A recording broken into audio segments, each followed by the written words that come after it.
Part 5, Inventions and Technology.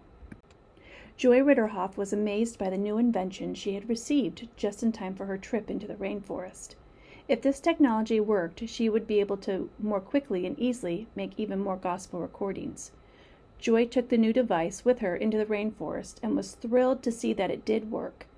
God had provided technology that would help her to tell the story of Jesus, even in the most remote places on earth.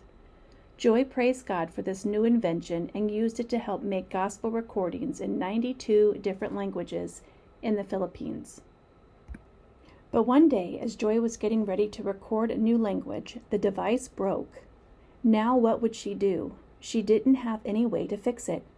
She prayed for God to make it work so she could record the story of Jesus in this new language. But nothing happened.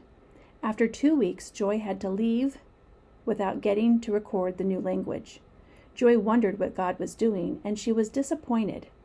But God had a plan. After she got the recorder fixed, she met someone else on a different part of the trip who spoke the same language and was able to record the story of Jesus in that language after all. Only God could have arranged that.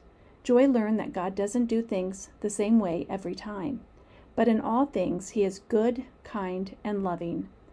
She could trust Him and have joy in her heart even when she didn't understand why He let difficult things happen.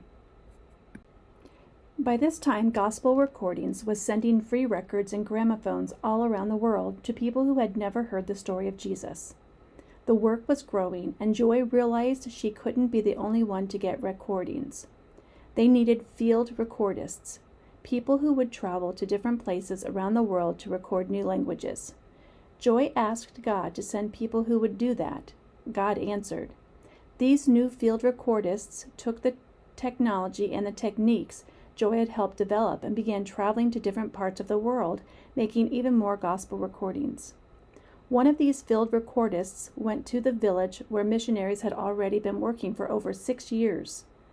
After all that time, the missionaries were discouraged that only one family in the village had decided to follow Jesus.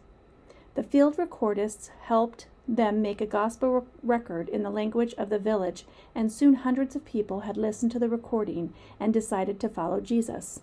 The entire village was transformed as many people turned from their sin and followed Jesus. Their new love for God and for each other changed their lives. With so many new languages being recorded, Joy prayed for God to provide a new invention that would make the recording simpler to play. They needed a motorless gramophone that would be so sturdy and simple a child could use it. On a trip to Australia, Joy met a man who wanted to start a gospel recording center in Australia. He was also an engineer and inventor. Joy told him about her idea for the invention, and he started working on it. Eventually, he invented a new gramophone that was sturdy and easy to use.